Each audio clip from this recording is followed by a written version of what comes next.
Hi fourth graders, it's Mrs. Burke here. The other day we just did some lessons on how we can add mixed numbers and fractions. So today's lesson is going to be similar, but instead of adding our mixed numbers and fractions, we're going to be subtracting them. So as a reminder, a mixed number is when we have a whole number and then also a fraction with it. So if I have 1 3/4, I have more than one whole but less than two wholes. And then a fraction is when we have less than a whole. For example, 1/2. So today I'm going to show you some strategies that will help you to subtract these mixed numbers and fractions, which should be a little bit of a review from when we worked with it earlier in the year. Okay. So, my setup studio here. If I have this equation, 6/8 minus 5/8, right now I know I'm looking at two fractions because both of my numbers have a value that is less than one whole. So, just like when we were adding fractions, this denominator here acts as a unit. Okay, so my unit is going to be eighths. And just like if I had 6 cupcakes and I ate 2 of the cupcakes, I'm going to have 4 cupcakes left. I'm not going to have 4 brownies left. My unit will not change. So the numerators tell me how many of each I have. So first I had 6/8, but then I took 5/8 away. So I know I'll still have eighths. And to find out how many, I'm going to subtract 6 minus 5. 6 minus 5 is 1. So I'll have 1/8 remaining. Let's look at another. Okay. This equation reads 11/12 minus 4/12. So I'm looking closely at my denominator, which is going to tell me my unit, and I'm working in 12ths. So right away I know my answer is going to be in 12ths. I had 11/12, and I took 4 of those 11 away. 11 minus 4 is 7, so I'm left with 7/12. All right, so subtracting fractions isn't too tricky. We're gonna now move into one extra step, which is when we are now subtracting mixed numbers. Now for this equation, I'm starting with 4 wholes and then 3/4 of a whole. And I'm going to take away 1 of the wholes and then 1/4 of the fraction. So I always still like to rewrite these vertically, but you can leave it horizontally if you'd like. But I'm going to rewrite it so I have my wholes to my left and my fractions to my right, and I'm taking away my wholes and then my fractions. So I'm going to pay attention to my units. I have fourths, so I know my answer is going to be in fourths as well. And here I had 3/4. I took 1 of the fourths away, so I should be left with 2/4. Okay, and I always start with my fraction first. Now, I had 4 wholes. I took 1 whole away, so I'm left with 3 wholes. So 4 3/4 minus 1 1/4 equals 3 2/4. So this seems pretty straightforward. This next question that we're gonna look at, we're gonna run into a little problem, and we'll see if you can figure out what that is. So my next equation says 5 1/5 minus 2 3/5. So I'm going to rewrite my equation, put my wholes to the left and my fraction to the right. Okay. So take 2 seconds and see if you can figure out why we have a little bit of a problem when we're trying to subtract this. Oh, sorry. First of all, I just wrote the wrong equation. Now, let's see. So that says 1/5. Okay.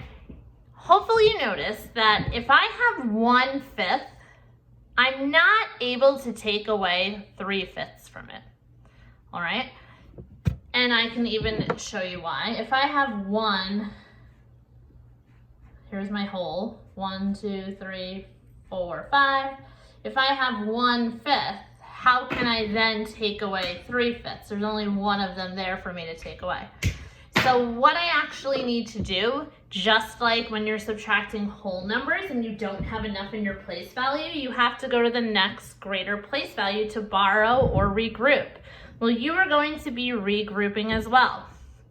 But when we regroup whole numbers, we always borrow 10, or we regroup in tens.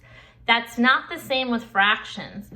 With fractions, we always regroup our denominator, which would be 5 here. So what I'm going to do is I'm going to rewrite this equation. Instead of having 5 and 1/5, I'm going to regroup 1 from my whole. So instead of having 5 wholes, I'm going to have 4 wholes. And then my denominator will tell me how many extra pieces I'll get when I trade in that whole. I'll get 5 extra pieces. I already had 1. If I get 5 more, I now have 6 total. And those 6 are still the same unit, fifths. So 4 and 6/5. And you should notice always when you regroup, you have an improper fraction here. Your numerator should always be larger than your denominator when you're renaming it, okay? My second fraction, I'm gonna leave exactly as it was, -2 and 3/5. Now I'm able to subtract. 6/5 minus 3/5 equals 3/5. And then 4 wholes minus 2 wholes, make sure you regrouped that whole. 4 minus 2 is 2. So my answer is 2 and 3/5. Let's look at another one of these regrouping ones. Okay, 3 and 2/4 minus 1 and 3/4. I'm gonna rewrite it.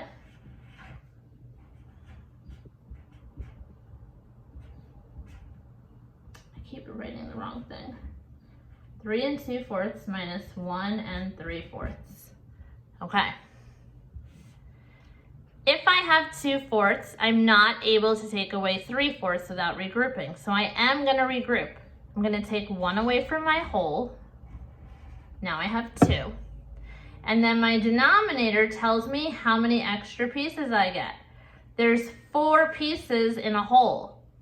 I had 2 to start, so if I have 4 more, I'm gonna end up with 6/4. And then my second fraction will remain exactly the same. Now I'm ready to subtract. 6/4 minus 3/4 equals 3/4. And 2 wholes minus 1 whole equals 1 whole. So my answer would be 1 and 3/4. All right, let's try one final one. Let's do 7 and 3/8 minus 4 and 5/8. Okay. Step 1, rewrite your equation vertically, because that makes me think about place values. Okay. So if I have 3/8, I can't take away 5/8. So I'm going to regroup from my wholes. This will now become 6 wholes. And now that whole is going to be added to what I already had. Well, there's 8 in a whole. I already had 3. So 8 plus the 3 I had would bring me to 11. And my denominator still doesn't change. My unit's the same, 11/8. Now I'm going to take away, my second fraction never changes, 4 and 5/8. When I subtract 11 minus 5, I get 6, and they're 8s. And when I subtract 6 wholes minus 4 wholes, I get 2 wholes. So 2 and 6/8. So boys and girls, that's how we can subtract mixed numbers and mixed numbers that require regrouping or renaming of the fraction. Take your time with this and always make sure that when you're regrouping, remember you're regrouping an extra number of your denominators. So if your denominator was 8, that means when you regroup, you get 8 additional pieces than what you had. If it was 3, you would get 3 additional pieces. All right, good luck today and have a great day, boys and girls.